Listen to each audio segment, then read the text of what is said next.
This is Dave Meltzer with Entrepreneurs, the Playbook, and I have another young, great entrepreneur, and he deals in positivity and mental health, two areas that are extremely important today. We have the co-founder and CEO of Madhappy. That's right, Peiman Raf, a University of Michigan grad and a great entrepreneur. Welcome to the Playbook. Thank you for having me, David. We're not going to hold the Michigan thing against you. Everyone knows I'm a Buckeye fan. So even though you're in a Madhappy Ohio State kind of colors, and I'm in the Michigan colors. Um, you know, social consciousness. I wrote a book called Compassionate Capitalism. Is more and more prevalent with young entrepreneurs than the old guys like me, and I'm always curious. That part of impact that it plays in the role of entrepreneurship is so important to me as a mentor. What does it mean to you when, as a young entrepreneur, you're picking, an apparel company to build, being able to have such a big mission of creating positivity and, of course, mental health? Yeah, definitely. I think when we started, we were looking at it as you look at all these streetwear brands around us, all of them were very like dark and closed off. And so even just the name Mad Happy just exudes optimism, positivity, just makes you feel a certain way. And everything we wanted to do around that brand was around that concept of optimism and trying to push that forward. So for us, it made sense in this new age where people know so much about the brand buying and have so many options. You really have to like hit home with them for them to want to support you and support the brand and to really start listening to what you're saying. So for us, it was really important to have like that larger mission above the brand, that really we were going after every day and was like a big audacious goal for us to continue chasing after year after year. It's interesting. This is one of my favorite brands. It has the same kind of play on words, right? A psycho bunny. They took the most gentle creature on earth and made him a psycho. And then I'm going to use your help. I have a brand I want to launch called the Ferocious Buddha, who could be mad happy. The Ferocious Buddha. That's my nickname. Obviously, unbelievably great name like Psycho Bunny or Ferocious Buddha. Mad Happy is. I'm going to utilize it and promote you guys because I think people need to be mad happy.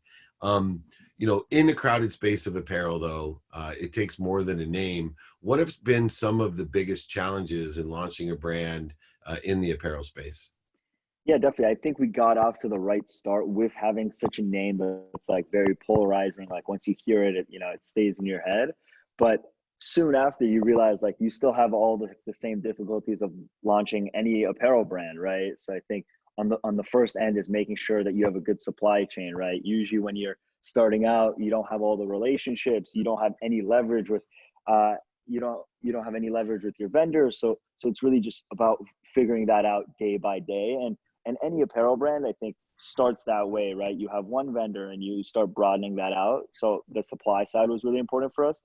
And then on the demand side, right, it's like, how do you tell a story in this crowded time when there's hundreds of brands launching, there's so much noise, everyone has a social media account, everyone's trying to post all the time. And so I think that part was where we tried to come in with this like optimistic, positive message, not even always talking about just the product, but really just talking about this lifestyle of being mad happy, of trying to be a more optimistic person.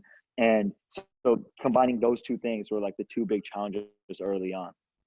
What's interesting about positivity, utilizing great philanthropy and mental health through my traditional background in marketing and sales, and then moving into, especially the last 3 years, into the digital side of things, kind of being an older man of the internet, mentored by the younger men and women of the internet.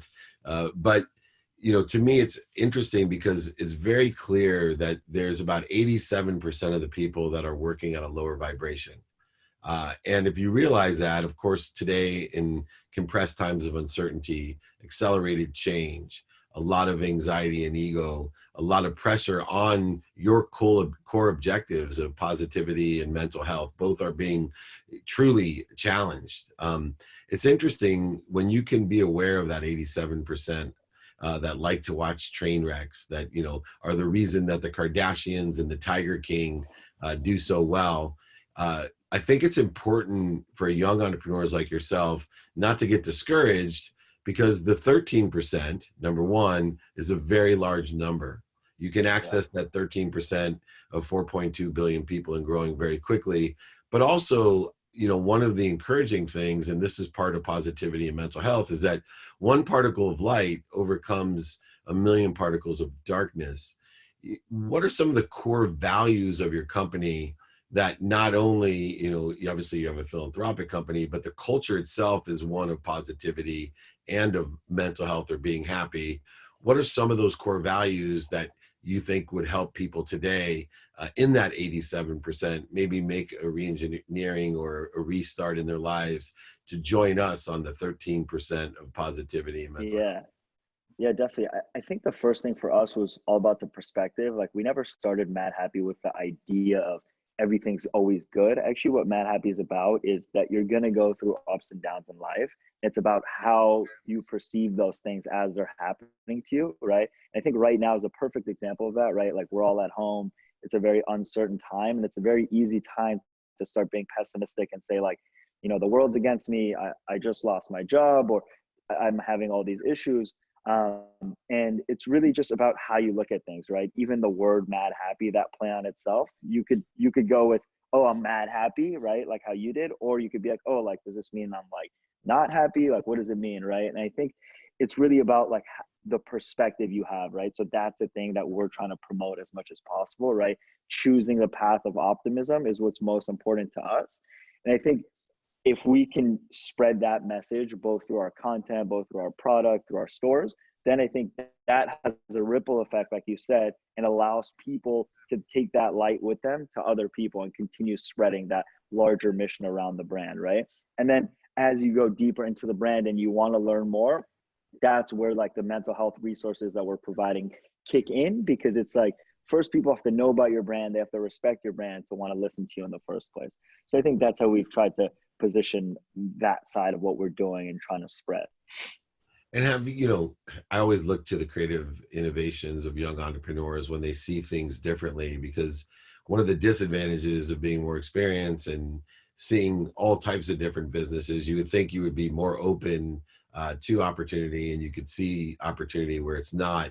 I find that a lot of young entrepreneurs could take a time like this. You guys have had a pop-up store strategy, obviously an influencer strategy.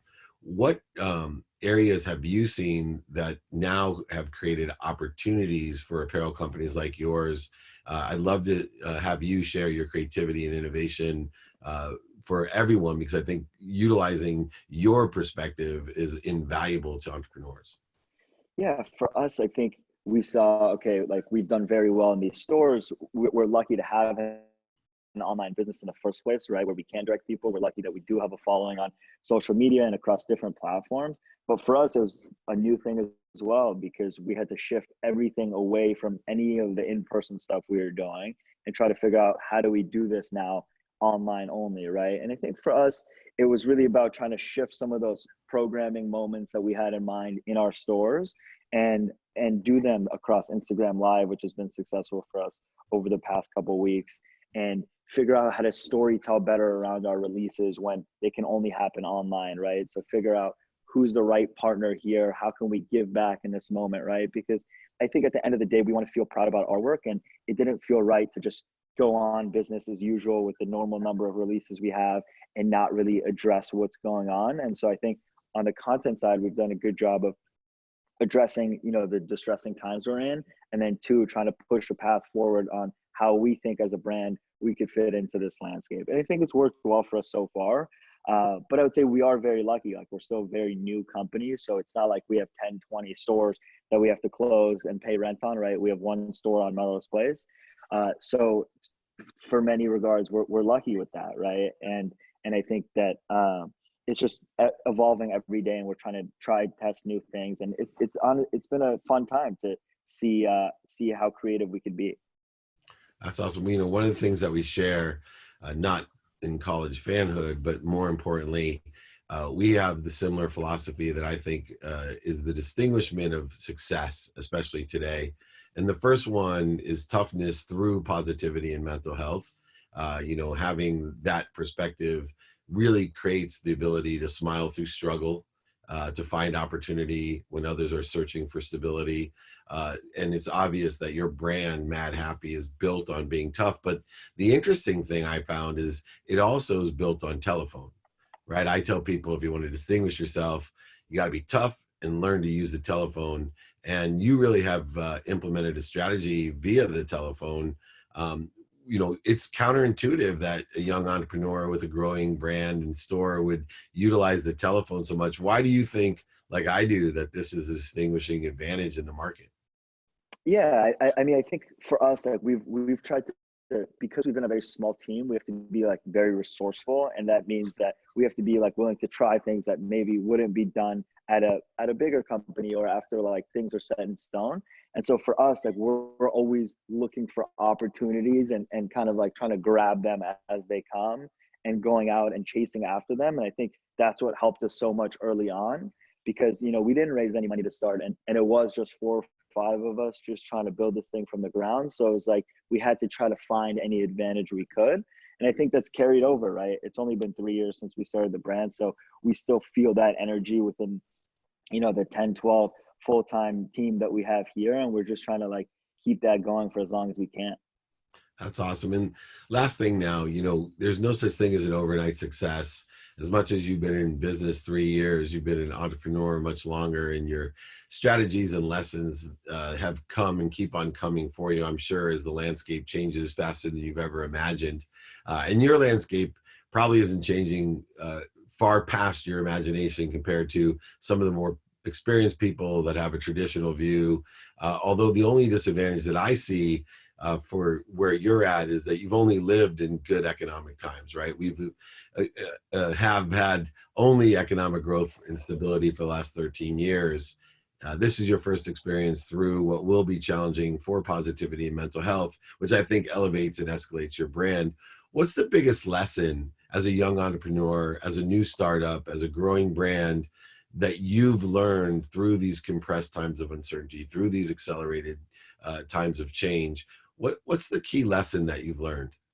Yeah, I think just thinking about them more when you're not in those times is important. I've of course heard that thing, right? Like I've only lived through these great times, and I also never expected it to come like crashing in such a way that it did, right? This is like definitely a unique situation that I don't think anyone that I know has dealt with in their life. So I think like for us, it was about like, okay, like we need to be thinking about these things more. And then once we're in the situation, we need to be very proactive and start putting really like everything on the table and seeing like how efficient we could be and really start thinking more like on the business end, but also how do, this is also like our time to shine, right? Like this is when the message is needed most, when the most people are going through like these tough times. And so how do we get that message a broader like light during this time? And I think those are the things we're focused on right now. We're still very new to this environment, and so hopefully we can continue to adapt as we go forward. That's awesome, man. It is absolutely your time to shine. You are in the middle of a miracle. You're setting an example of hope, inspiration. Obviously, mental health is so important, but most importantly, how to be positive and creative and innovative during a compressed time of uncertainty, during great change, and with great maturity. You are a shining light to all entrepreneurs. And I certainly appreciate you coming on and sharing the story, sharing the journey, and I absolutely got to cover up my Psycho Bunny with some Madhappy gear, bro. So we'll, Yeah, we'll get you I my got it. address. I'll be promoting the Madhappy because I am absolutely aligned with your message and your brand and only want to see great success. So let me know how I could be of service, okay? Thank you so much for having me. Oh, no problem. You got the great Peiman Raf. He is the co-founder and CEO of Madhappy, an extraordinary brand that you will have to keep your eye on even through these challenging times. I think they're going to make it and make something big of themselves. This is Dave Meltzer with Entrepreneurs, the Playbook.